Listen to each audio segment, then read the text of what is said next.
बे समाव फिन फोरमायबावोदि उदालगुरि दैफाङाव किनाराम बर' मुंनि मस्ट वान्टेड डकाइटआ इनकाउन्टार खालामजादों। बिटिआरआव सिखाव डकाइटजों थासारिखौ गाज्रि खालामबाय थानाय दुथां सिखाव मस्ट वान्टेड किनाराम बर' मुंनि सुबुंखौ पुलिसआ इनकाउन्टार खालामबाय। समाज बेरेखा खामानि मावनाय मानसिफोरखौथ' जों लाय होनो हाया बे थिगानो बिथांमोननि सायाव आयेननि बेब'स्थाखौथ' लानांगोन। जिउ जोबथालायनाय बिदि साजा होनाया बारा थिग जाया। अबयसे बेवहाय जुदि जायफोरनि सायाव एक्सन लानाय जादों बिथांमोना आर्मस हाथियार दैदोंमोन होननानै मोनसे खोथा ओंखारदों बेसेबां सैथो बेखौ मिथिला। दा हाथियार दैयोबाथ' हाथियारनि काउन्टारा जाखागोन बेखौ जोंहा बुंनांगौ जेबो गैया। जानायाथ' दाख्लै बिस्थिबार खालि जोङो न'निफ्राय ओंखारलांदों। ओमफ्राय अबाव फिसाजो माहानोबो बिहामजो माहानो आंथ' हाबायाव दङमोन। बिहामजो माहाखौ खिन्थालांबायनो ओंखाम जानो थांनि जों हाबायाव होननानै। ओमफ्रायथ' मानसिया गैया मैयासो फन हरबाय आङो। फन हरनायाव फनाबो नाङा होनबा गोसोखौ बोरैबा मोननानै आङो मैया निउसखौ नायबाय। निउसखौ नायनायावसो नुदों आं मानसिखौ। ओमफ्राय नायनायावथ' दा मानसियाथ' जोंहानि नामखौ होबाय दं खेनारामनि।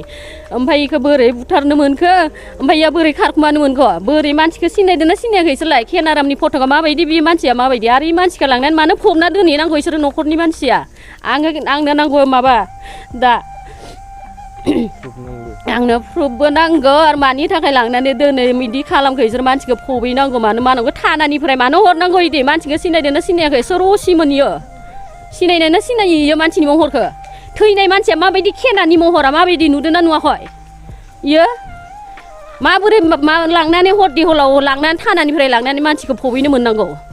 मानसिया जानो हागौ सिखाव दाखायत जाबाबो बिसोरो नागिरनानै नाम दखाखौ लानानै न'खराव गथाय फैनांगौमोन बिसोरो न'खरावथ' बिसोरो गथाय फैयाखै जायनि न'खरनि मानसि होनदों बिसा लांनानै बेयाव लांनानै फबना दोनहैबायनो दा होननाय मथे जोङो खोनानाय मथे दा जोंनो थांनो नागिरदों थानायाव बिनि नामा खेनाराम खेना बर' ना मा होनो थैनाय मानसिनि नामखौबो खेनाराम होनगासिनो दा इसोरो फटक माइनि खेनारामनि होजोब्बाय इयाव ओमफ्राय दा थैनायाथ' जोंहानि दिम्बेसर मोसाहारि ओरैनो गब्ला होनो नामखौ खेनारामनि होदों ओमफ्राय खेनारामनि डेड बडिथ' नङा बियो दिम्बेसर मोसाहारि ओरफे गब्ला आरो बेनि डेड बडिखौसो जों नुनो मोन्दों আমি নোযোৱা গোটেই পোষ্টমৰ্টমটো মানে কৰা হৈ গ'ল মোৰ ল'ৰাই আৰু পুলিচকেইটাও আমাৰ ল'ৰা বুলি কি পুলিচকেইটাই আমাৰকো লৈ গৈছিলে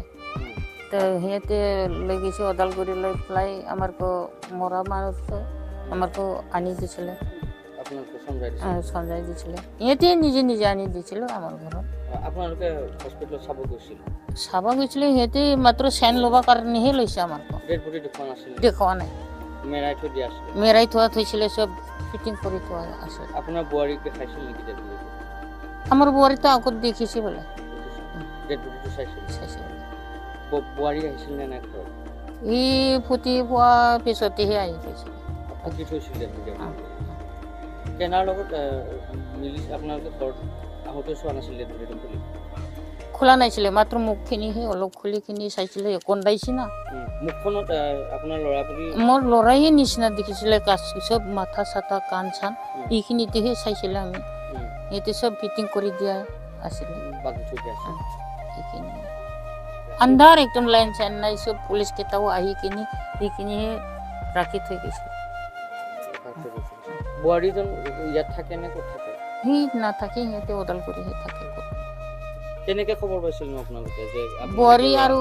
কোনোবা কৈছিলে আৰু এই পুলিচ আহিছিলে গাঁৱত মানুহবিলাক কিবাৰ মোবাইলত চাই কৈছিলে তাৰ গম পাইছে ওৰাং থানা তেওঁলোকে গাৰ্জেন বিচাৰি আহিছিল আমাৰতো লৈ গৈছিলে তহঁতে মানুহ এনেকুৱা হৈছে বুলি খবৰ পাই আপোনালোকে ওদালগুৰিলৈকে গৈছিল ওদালগুৰিলৈ গৈছিল তেতিয়া ডেড বডিটো দেখা নাই মানে খুলি থোৱা নাছিলে চব বান্ধা আছিলে পুলিচে চাব দিছিল নে দিয়া নাই আমি অলপ চাম বুলি কৈছিলে আমাৰ কছাৰী মানুহ একজন আছিলে চাব পাৰিব তেনেহ'লে বুলি লৈ গৈছিলে তাৰে চাব নহ'ব এতিয়া চব ফিটিং কৰিছে চাইন হৈছে একো সোধা নাই এতিয়া কিন্তু ডেড বডিটো বাক্সাৰ এগৰাকী মহিলাই তেওঁৰ মানে হাজবেণ্ড বুলি পেলাই দাবী কৰি আছে তেওঁৰ স্বামী বুলি পেলাই কিবা কৈছে মই বুজি নাপাওঁ তাৰ গিৰিয়েক বুলি ভাবি আছে মানে কেনাৰাম নহয় বুলি কৈছে বেলেগ বুলি কৈছে ডিম্বেশ্বৰ মুছাহাৰী বুলি কৈছে এতিয়াতো মই এইখিনিকে যাম মইতো মুখত চাই কিনি কেনাহি দেখিছে আৰু পুলিচ কেইটাও আমাৰ কেনাহি বুলিকে কৈছে আমাৰকো লৈ গৈছিলে আৰু ডেড বডি আপোনালোকে চম্ভালি লৈছো ফুটিছো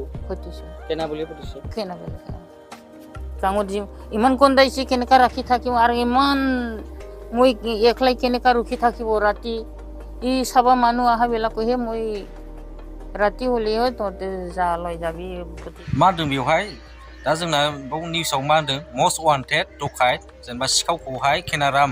बर'खौहाय पुलिसा एनकाउन्टार खालामबाय आरोना दा जोबोद दुखुनांथाव आरोना सिखाव मानसिखौहाय एनकाउन्टार खालामनाया ओमफ्रायहाय नोङो आयेनावथ' बिदि गैया आरोना सिखाव मानसिखौ बेबायदि नोङो एनकाउन्टार खालामहैनाय मानाय बिदिथ' आयेन गैया जोंना नोङो जेलाव दोन बेखौ जेबायदि साजा मोननांगौ बेबायदि साजा होबानो जायो खिन्थु एनकाउन्टार खालामनाया बे भुल जादों आरोना दा बुंनो थाङोब्ला जोंनि इन्डियायावहाय गोबां जेनेबा मानसि बुथारग्राफोर दङ ओरैनो जेल जानानै दङ आरोना ओमफ्रायहाय जेनेबा नोङो जिनाहारि खालामग्राफोर रेपिस्ट मानसिफ्राबो जोंना जेल जानानै दङ आरोना एनकाउन्टार जाया ओमफ्राय दिनैहाय जोंना आसामावहाय सिखाव मानसियानो जुदि एनकाउन्टार जानांगौबा बेसेबां दुखुनांथाव बाथ्रा आरोना ओमफ्राय बिनि उनाव मा होनदों जोंना गबिन्द बसुमतारी बिथाङा मा होनदों बेथ' आयेननि बेरेखा जादों जाहैबाय नंगौ थिगैनो दं आयेननि बेरेखा जादों बियो ओमफ्राय बिनि उनावहाय मा होनदों